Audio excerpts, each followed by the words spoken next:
rebonjour. Rebonjour.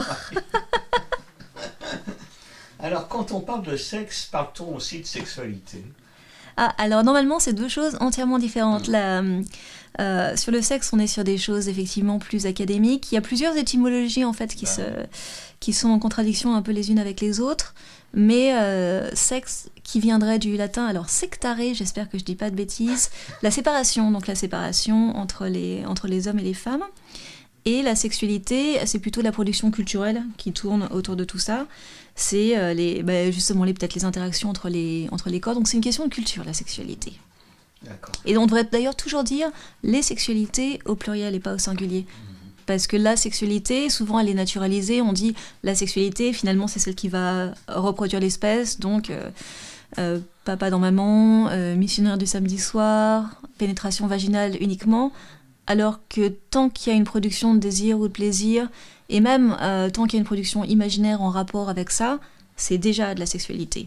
Donc c'est aussi large, aussi vaste que possible, et c'est un champ qui touche à tout, à l'artistique évidemment, au politique, à l'économique, à la science, à la sociologie, donc c'est très très très transversal. La sexualité est partout. C'est vrai, hein? Oui. Dans l'absolu. Eh oui. C'est intéressant de voir que les gens cherchent sur Internet une transmission de savoir qui auparavant passait plutôt par la communication entre pairs, éventuellement quand on avait de la chance par la communication familiale, par le curé éventuellement s'il posait les mauvaises questions. Là en ce moment donc il y a un gros recours à Internet et ça veut aussi dire que les requêtes Google forment une espèce d'image de la psyché humaine et on voit bien qu'il y a énormément de recherches sur la pornographie et ça permet de savoir exactement ce que les gens cherchent et pourquoi. Et par exemple, les personnes qui cherchent pénis, c'est beaucoup, beaucoup plus les hommes que les femmes. Et les questions des hommes, c'est toujours est-ce que mon pénis est assez gros? Est-ce que je tiens assez longtemps? Et pour les femmes, c'est plutôt ah là là, le pénis est trop gros, j'ai mal. Donc ça, c'est vraiment intéressant parce qu'on peut savoir un petit peu qu'est-ce qui traverse nos imaginaires et même sur quelque chose comme la pornographie. On voit bien que selon les pays, c'est pas les mêmes recherches sexuelles. Par exemple, en France, on est très chauvin, donc c'est toujours français, French, un peu arabe aussi, mais du coup, c'est lié à des fantasmes aussi culturels très français. Donc oui, Internet a vraiment, vraiment libéré la parole sexuelle, mais aussi l'information sexuelle. Et on voit bien qu'il y a une raison pour laquelle le mouvement MeToo est advenu il y a 2 ans et demi maintenant, pour laquelle un travail comme le mien dans la sexualité est rendu possible aujourd'hui, alors qu'il y a ne serait-ce que 15 ans, ce travail n'existait pas. Donc on se dit, ouais, en mai 68, on nous dit il y a eu une libération sexuelle, alors il y a plutôt eu une libération de la reproduction. La libération sexuelle, elle advient maintenant, et je pense qu'elle advient en partie parce qu'on a Internet et parce qu'on a un espace anonyme où pouvoir se livrer. Il y a une grande multiplicité de réponses à cette question. Alors bon, on ne peut pas voyager dans le temps malheureusement pour savoir exactement où ça commence, mais effectivement donc le poids de la religion, le poids des monothéismes, mais il y avait déjà des interdits liés à la sexualité bien avant ça.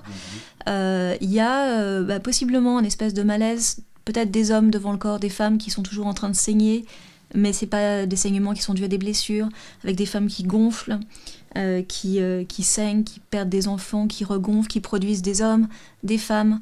Il y a aussi peut-être une peur de l'animalité, la peur que quelque part la sexualité nous rabaisse à des animaux plutôt qu'à des êtres sublimes. Il y a aussi une espèce d'explication sur la psychanalyse, sur la peur que la sexualité soit toujours liée à un tabou de l'inceste, au fait de désirer pas les bonnes personnes. Il y a la peur d'être rejeté. Il y a aussi le fait que la sexualité pose la question des limites de notre corps. Et on le voit avec beaucoup de sécrétions sexuelles, par exemple le sperme ou la cyprine. Est-ce que quand ça sort de notre corps, c'est encore nous? Est-ce que c'est plus vraiment nous? Il y a aussi des questions anatomiques, le fait que nos organes sexuels soient très proches des organes de miction et d'excrétion. Donc on voit bien qu'il y a vraiment énormément de raisons pour lesquelles on a envie de recouvrir d'un voile chaste, ce genre de choses. Et puis finalement, on a réussi à créer l'érotisme comme jeu sur ce voile, sur cette interaction très dynamique avec la pudeur.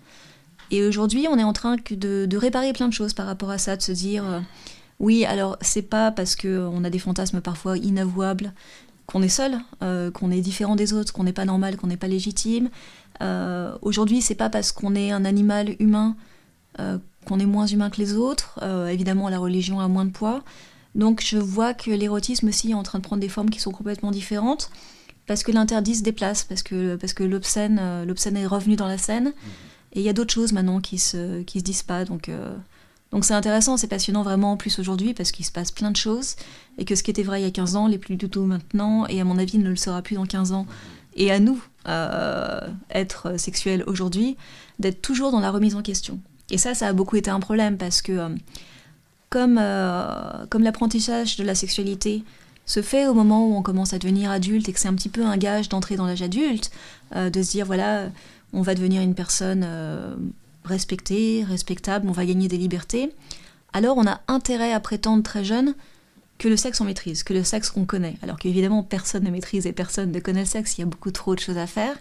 Donc il y a une espèce d'arrogance très rapide et de prime au fait de savoir faire les basiques, et seulement les basiques à peu près correctement, pour ensuite pouvoir se dire, bon, ça c'est fait, maintenant je suis entrée dans la communauté des adultes, et je peux passer à autre chose. Alors qu'il faudrait qu'on soit humble, il faudrait qu'on se remette en question, il faudrait qu'on dise jusqu'à 120 ans, le sexe, je comprends pas, mais il me reste à apprendre, il me reste à faire, ce nouveau partenaire va être différent de l'ancien, je suis hétérosexuelle, oui, jusqu'à quand j'ai ces fantasmes, oui, mais est-ce que je peux les changer? Et le cerveau est plastique. Donc par exemple, des choses aussi fondamentales que dire, moi je désire les jeunes hommes blonds de 30 ans, c'est quelque chose qu'on peut faire évoluer, son regard, son désir, y compris ses centres de plaisir.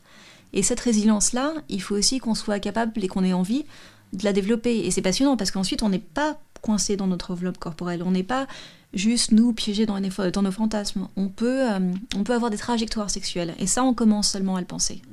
Mais on ne peut pas dater en fait, entre guillemets, au carbone 14. Oui. On dit généralement qu'avec le... Parce qu'en fait, c'est quand même la question de base, en fait. C'est qu'à un moment, l'homme, il s'aperçoit qu'il a une sexualité, enfin, ou un sexe, j'en sais rien. Il y a 11 000 ans, avec l'agriculture, avec la sédentarisation, dans ce cas-là, les hommes commencent à se rendre compte de leur implication dans la reproduction, se rendre compte qu'il y a éventuellement un coup à jouer là en termes de hiérarchie entre les genres. Et dans ce cas-là, effectivement, il faut construire les mythes qui permettent de soutenir des modèles de société. Donc, allez, moins 11 000 ans, si tu veux une date. D'accord, ok. Et on a hérité, en fait, de modèles très binaires, parce que je pense que c'était le plus simple pour nos ancêtres préhistoriques, de dire, voilà, il y a des hommes, il y a des femmes, il y a blanc, il y a noir, il y a le jour, il y a la nuit, il y a le mouillé, il y a le sec. D'accord, je comprends que ça puisse être fondateur pour la pensée et fondateur pour le langage. Seulement, là, maintenant, on voit bien qu'avec les avancées scientifiques, on se rend compte que les corps des hommes et des femmes sont beaucoup plus continus qu'ils ne sont complémentaires. D'ailleurs, on parle de spectre qui va de l'hétérosexualité à l'homosexualité en 7 points.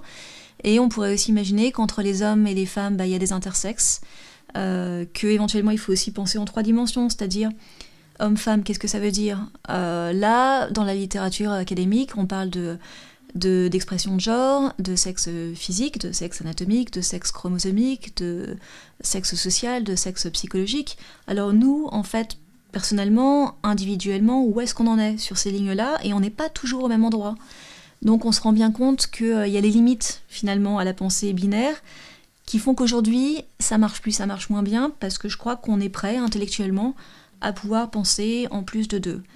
Et moi, je fais remonter ça précisément à Platon, au mythe de l'androgyne, où il dit, voilà, on a un espèce de tronc commun, homme, femme, et ensuite on est séparés, et la sexualité, c'est la communication, c'est la retrouvaille entre homme et femme. Et dans ce cas-là, il faut qu'on soit complémentaires, parce que c'est la condition de notre intégrité.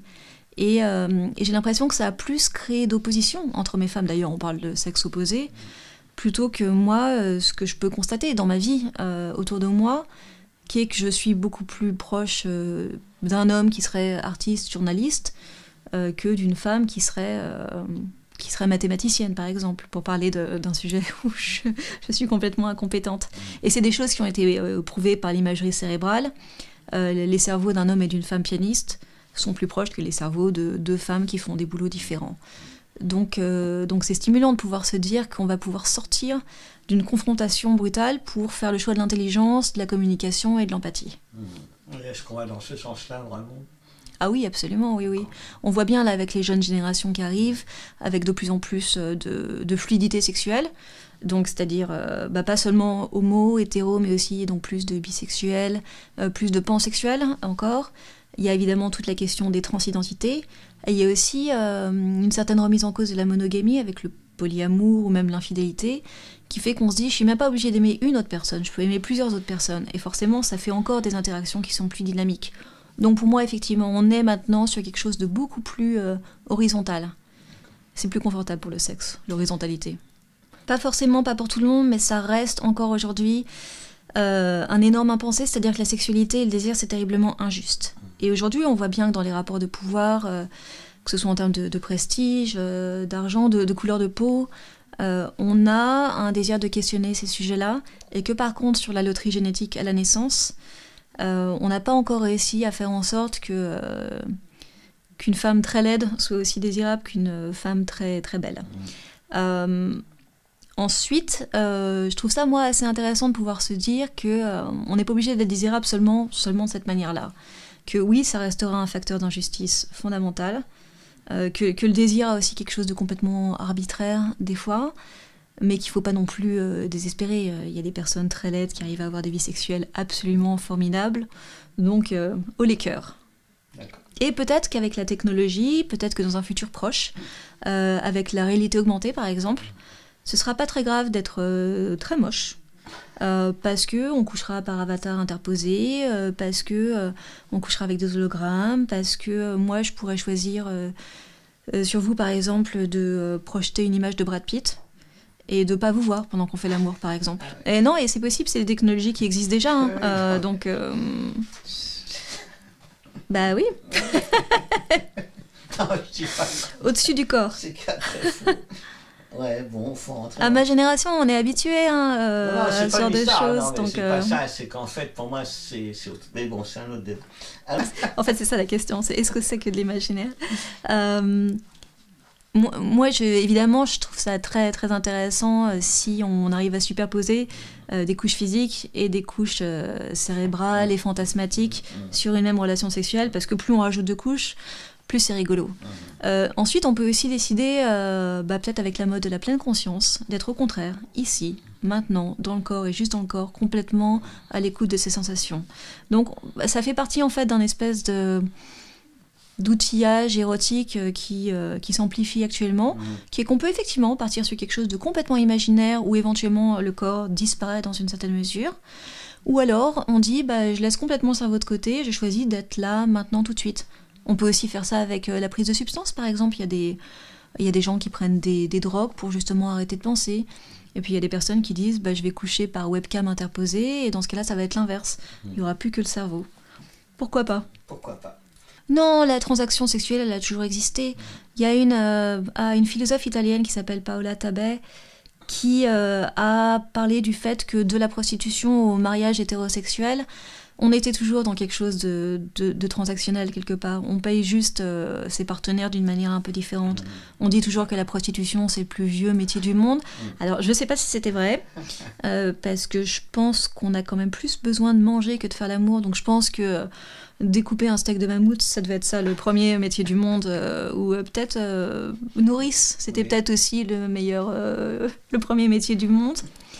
Et aujourd'hui encore, cet aspect transactionnel, il existe évidemment parce qu'il y a une marchandisation de la rencontre, ou en tout cas une privatisation de la rencontre, et parce que l'accès au corps de partenaire demande beaucoup plus d'argent. On dit que le sexe est gratuit, alors c'est à la fois vrai, c'est pas vrai, parce que pour produire un corps désirable, par exemple quand on est une femme, ça coûte beaucoup d'argent. Quand on est un homme et qu'on suit un petit peu les règles et qu'on dit je vais payer le mojito au bar d'en bas, évidemment que on se retrouve un petit peu dans le fait de payer une femme pour nous rencontrer, et que ça peut devenir une forme de pression d'ailleurs. Je t'offre des fleurs parce que comme ça tu peux pas refuser de faire l'amour avec moi.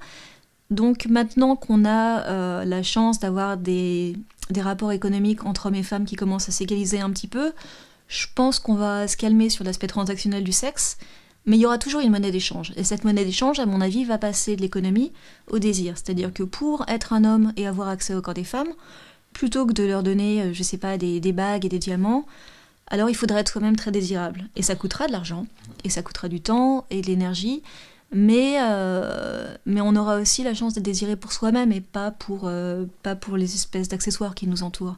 Ce sera mieux pour les hommes et puis pour les femmes aussi, évidemment. Ça commence et c'est très clivé en fait. Au niveau des statistiques, on voit que c'est assez simple en fait. Il y a 39% des hommes qui pensent que les rapports hommes-femmes se sont dégradés et on a 38% qui pensent qu'ils se sont améliorés. Et je pense que les autres sont indécis sur la question. Donc on est vraiment sur quelque chose qui produit un désaccord. Par contre, ce qu'on constate dans les sondages, c'est que les femmes pensent que la situation s'est pas améliorée, c'est-à-dire qu'on reste quand même sur un petit peu du déclaratif, des bonnes intentions, mais finalement pas beaucoup de résultats derrière. Mais je crois qu'il y a 60% d'hommes l'an dernier qui ont dit qu'ils s'étaient abstenus, par exemple, de faire des réflexions sur le physique de leurs collègues, parce que ça serait mal perçu, et on voit qu'il commence à y avoir une compréhension du fait que quand une femme dit non, elle pense non, du fait que quand on met une jupe, ça veut pas dire qu'on cherche, que quand on boit de l'alcool, ça veut pas dire qu'on se rend volontairement vulnérable. C'est des évolutions qui bougent toujours trop lentement, hein. Moi, j'aurais envie que, par exemple, quelque chose comme le viol conjugal, dont on parlait vraiment pas avant, vraiment peut-être il y a 15 ans, deviennent vraiment naturels. Il y a encore plein d'hommes qui se disent, dans la mesure où elle a dit oui une fois, ou alors oui le jour du mariage, c'est oui à chaque fois, et puis pour tout en plus.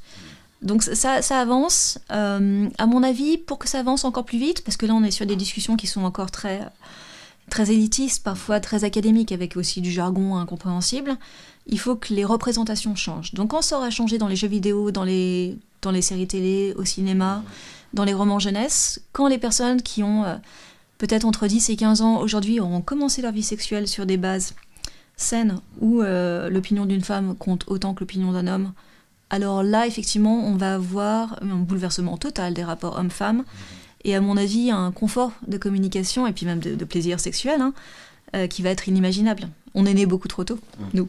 Ouais, ou trop tard. Exactement, mais ça change maintenant, donc effectivement on fait aussi advenir le futur qu'on souhaite. Ça a quand même changé les choses, quoi. Oui. De toute façon, il fallait que ça change et heureusement ça a commencé à bouger. Oui. Bien sûr, mais moi je suis complètement dans l'utopie, parce que je vois que les chiffres changent, donc je le constate aussi, que par exemple quelque chose comme le mouvement MeToo qu'on vient d'évoquer, nous évidemment on le voit à l'échelle de la France et puis aux États-Unis là où tout a commencé, mais qu'il y a eu des mouvements MeToo en Inde, en Chine, il y a des mouvements très très forts au Japon et en Corée en ce moment. Donc c'est effectivement un phénomène global, mondial, qui est parti pour durer.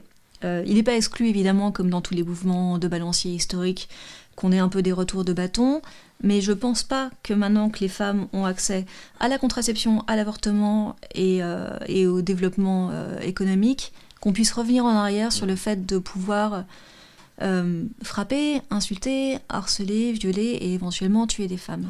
Ça, je pense que c'est terminé cette ère. Enfin, c'est terminé. Sauf aux États-Unis, un peu quand même. Non, aux États-Unis, ça bouge beaucoup aussi. La conversation est très polarisée, c'est tout, mais aux États-Unis, ça bouge beaucoup aussi. Il y a une exaspération des femmes. Là, on voit bien que le seuil de tolérance à l'injustice, même aux toutes petites vexations quotidiennes, a changé.